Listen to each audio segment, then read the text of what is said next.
আপনাদের অতিরিক্ত চর্বি যদি কমাতে চান তাহলে আমার মতো ঘুরতে চলে আসুন এরকম ঠাড়া পড়া রোদে। আমার পহেলা বৈশাখটা কেমন কেটেছিল, আমি কোথায় ঘুরতে গিয়েছিলাম, আজকে আমি এটা আপনাদের সাথে শেয়ার করব। হ্যালো এভরিওয়ান, আমি বিশাখা। পহেলা বৈশাখের দিন ঘুম থেকে উঠে আমি সকালবেলা চলে এসেছিলাম সিআরবিতে ঘোরাঘুরি করার জন্য।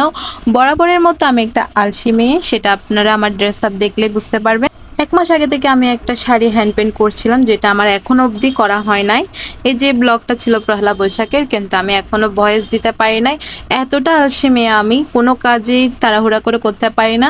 প্রতিটা কাজ আমার অনেক দিন সময় নিয়ে করতে হয়। বলতে গেলে এই প্রথম আমি সিআরবিতে পহেলা বৈশাখ উদযাপন করছি। গত বছর বা এর আগের বছর আমি আমার ফ্যামিলির সাথে উদযাপন করেছিলাম। এত মানুষের ভিড়ে আমরা দাঁড়ানোর মতো জায়গায় পাচ্ছিলাম না, কাছ থেকে তো অনুষ্ঠান দেখার সুযোগে পাচ্ছিলাম না। অনেক দূর থেকে আমরা অনুষ্ঠানটা উপভোগ করেছিলাম।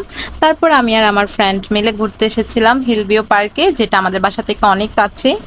হিলভিউ অ্যান্ড ক্যাফে পার্কটি ভাটিয়ালি হাটাজারি রিং রোডে মিলিটারি পুলিশ চেকপোস্টের নিকটে অবস্থিত। এটি বাংলাদেশের সেনাবাহিনী কর্তৃক পরিচালিত এবং রক্ষণাবেক্ষণ করা হয়।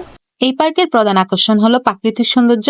পার্কটি সবুজ পাহাড়, লেক, ঝর্ণা এবং ফুলের বাগান পরিপূর্ণ ছিল, যা দর্শনার্থীদের জন্য একটি শান্তিপূর্ণ পরিবেশ সৃষ্টি করে। পার্কে অনেকগুলো বিনোদনমূলক রাইডস ছিল, যেমন নাগের দোলনা, ট্রেন এবং নৌকা ভ্রমণ সহ বিভিন্ন ধরনের রাইডস রয়েছে, যা শিশু ও বড়দের জন্য উপযুক্ত। অবশেষে আমি গাড়ি থেকে নেমে চলে আসলাম হিলভিউ পার্কে। পার্কটা অনেক সৌন্দর্য, আমার খুব ভালো লেগেছিল, আমার মনটা একদম শান্ত হয়ে গিয়েছিল। সিআরবিতে গিয়ে আমি তেমন কোনো আনন্দ করতে পারিনি। কি আনন্দ করবো ভাই, ওখানে এত মানুষ, মানুষের জন্য হাঁটাই যাচ্ছে না। অনুষ্ঠানের কাছে তো আমরা যেতেই পারি না, একটা গান একটা নাচ কিছুই দেখতে পারি না, শুধু মানুষই দেখেছি, শুধু মানুষ আর মানুষ। এত সুন্দর পার্কে যদি আপনারা ঘুরতে আসতে চান, কখনো আমার মতো করে আসবেন না। আমি এসে অনেক বিপদে পড়েছি। এত রোদের মধ্যে কেউ ঘোরাঘুরি করতে পারে না, যেটা আমি করেছি। না বুঝে দুপুরবেলা একদম আমরা ঘোরাঘুরি করার জন্য চলে এসেছি। সন্ধ্যা হয়ে যাবে, এই জন্য আমরা একটু দুপুর দুপুর করে বের হয়ে যাই, কিন্তু ওখানে গিয়ে দেখতে পারি অনেক রোদ। আমার মতো যারা ব্যাকল আছেন ওরা চাইলে এরকম দুপুর বেলায় আসতে পারেন আপনাদের অতিরিক্ত চর্বি কমানোর জন্য, যেমনটা আমি করেছিলাম। রোদের মধ্যে গিয়ে আমরা শুকিয়েছিলাম। ওখানে গিয়ে বুঝতে পারলাম আমাদের মতো পাগল আরো আছে, যদিও বা আমাদের চেয়ে একটু ভালোই পাগল। ওরা গাছের নিচে বসে গান করছিল।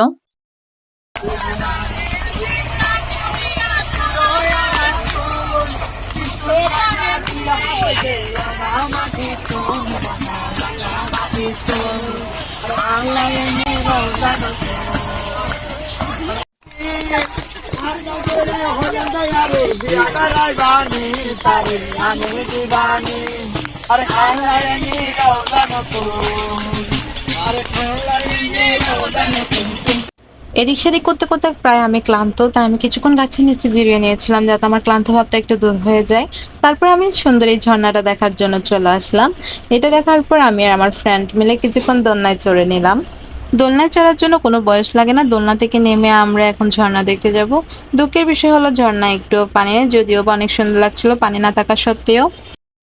আপনিও যদি প্রাকৃতিক সান্নিধ্যে হারিয়ে যেতে চান, তাহলে আপনার জন্য এই হিল ভিউ অপেক্ষা করছে। দেখা হবে নেক্সট ভিডিওতে। আজকের ভিডিও এতটুকু, টাটা, বাই বাই।